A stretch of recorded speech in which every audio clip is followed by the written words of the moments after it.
Welcome to Best in Class Project Management with Smartsheet. My name's Brian. I'm a Senior Manager of Product Marketing here with Smartsheet, and our office is in Bellevue. I work with customers that are ready to scale their business programs for more output and more people across more enterprise platforms. In this session, we'll cover some basics of project management with Smartsheet. Our key focus will be your project structure and architecting it for replication as part of a larger portfolio.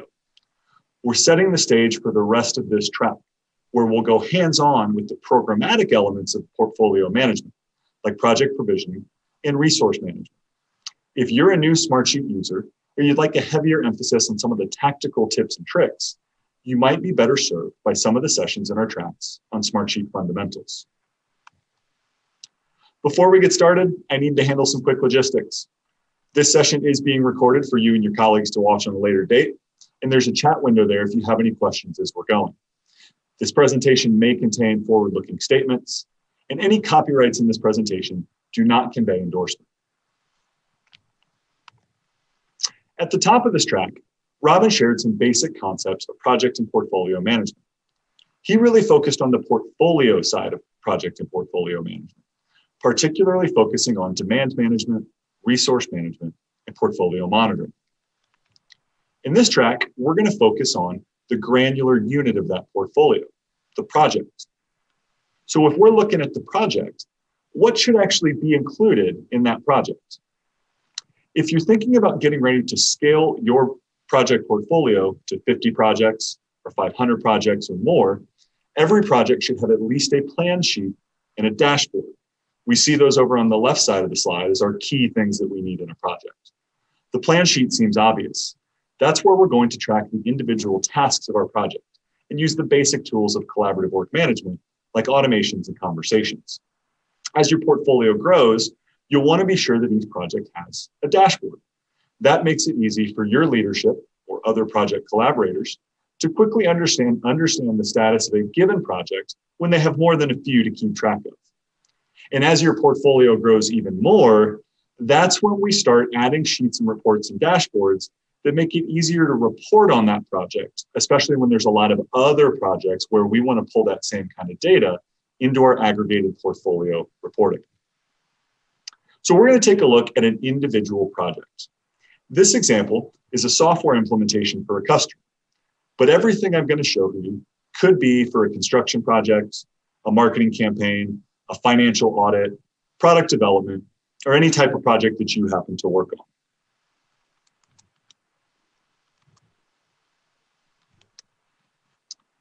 So right now, we're looking at a folder. I have all my sheets, reports, and dashboards for this project in one folder. If I wanted to start up another project, I should generate another folder for that. That helps collaborators understand which sheets and dashboards are for what projects. I keep all these folders in a workspace that I have shared with my colleagues. You can see them over on the right hand of the screen. I don't want to share every project with the same people. If I needed to share it with different people, I should create a new workspace for each project.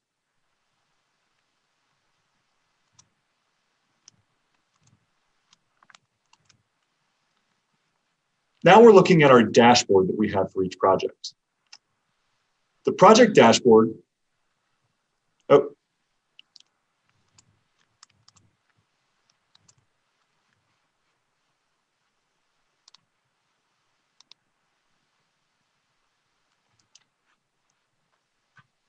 So we just click through into our project dashboard. The project dashboard serves as the first stop each day for all the team members to quickly understand the status of our project, or for an executive to self-service a summary of what's going on with that project status. When we think about what kind of information we want to place on the dashboard, it's always helpful to think about what information we might want to pass on to a portfolio. Do we really want to see the status of every task across all projects, or just a count of the latest ones? Do we want to see budget details, or just know that the project is on track? I've placed two types of information here at the top of my project. Moving left to right, we see high-level summary data like task process and task health. The overall health of my project and project status headline here in the middle. Even if that's all I look at, I understand the progress of my project pretty well. And over on the right, I have contextual information like the key contacts and strategic documents. This helps viewers of the dashboard self-serve information on a project. That concept of self-service is really big for me. I want people to be able to help themselves, and it keeps my inbox a little less full. Below that, I've generated a milestone report. We've pulled in the status of each phase of a project, but not each individual task.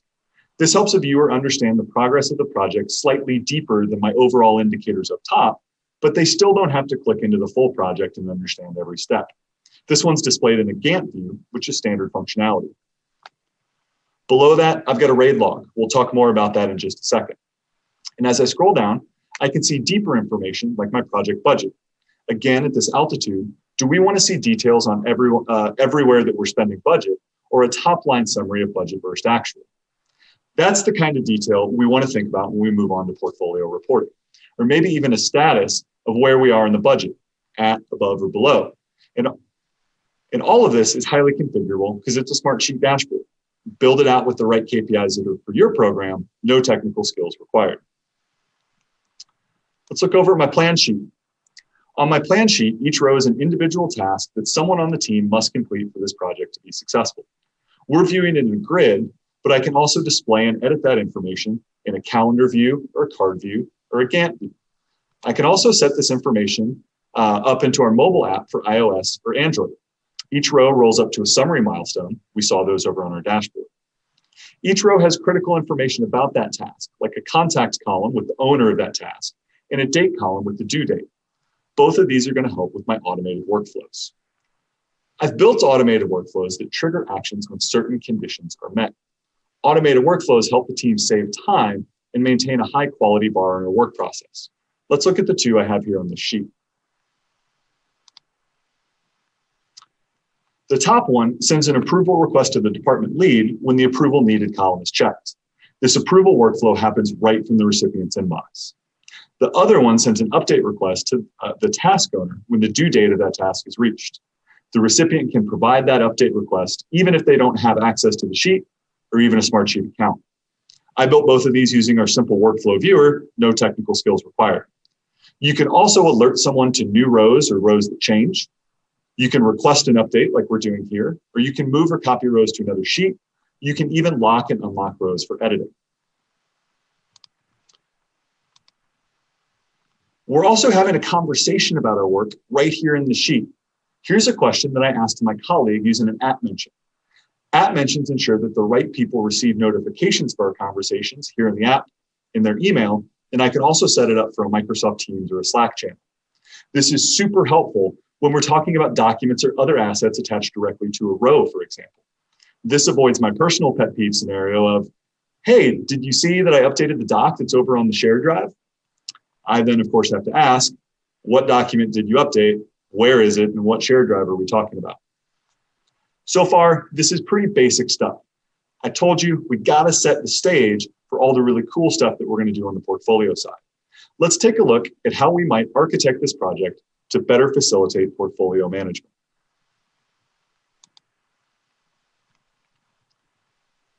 For each project, I've also set up a series of supporting sheets for things like budget, contacts, and a risk log that are going to make it really easy to aggregate that data across my portfolio. Here, we're looking at that risk log, or more technically accurate, a RAID log. A RAID log is a dedicated space for us to record risks, assumptions, issues, and dependencies, R-A-I-D, RAID. This is a really practical tool in the planning and execution phases of a project, and it helps to identify challenges to the project before they really become problems. Here's the RAID log for my client implementation project. Note that each line item is assigned a unique identifier, a RAID number. I can use this as my report criteria to find all the RAID items across all the projects in my portfolio. So if we go over to my portfolio RAID report and we open the report builder, I've set the scope to all of the sheets that are in this workspace. And I want to include all the rows where the RAID number is not blank. Looking at the output of that report, we see RAID items from multiple different projects across my portfolio. I can use this as my report. Now I have one report where I can assess risk and dependencies across all my projects. When we look at the sheet name column, we see that these RAID items are coming from projects from the Asia Team Rollout Project, the 2017 COE Transformation Planning Project, and the 2020 Compliance Audit. And if I click into one of those sheet names, I'll go to the RAID log for that particular sheet. We should think about performing similar exercises for things like budget or overdue tasks, or anything else that we want to aggregate up to the portfolio level.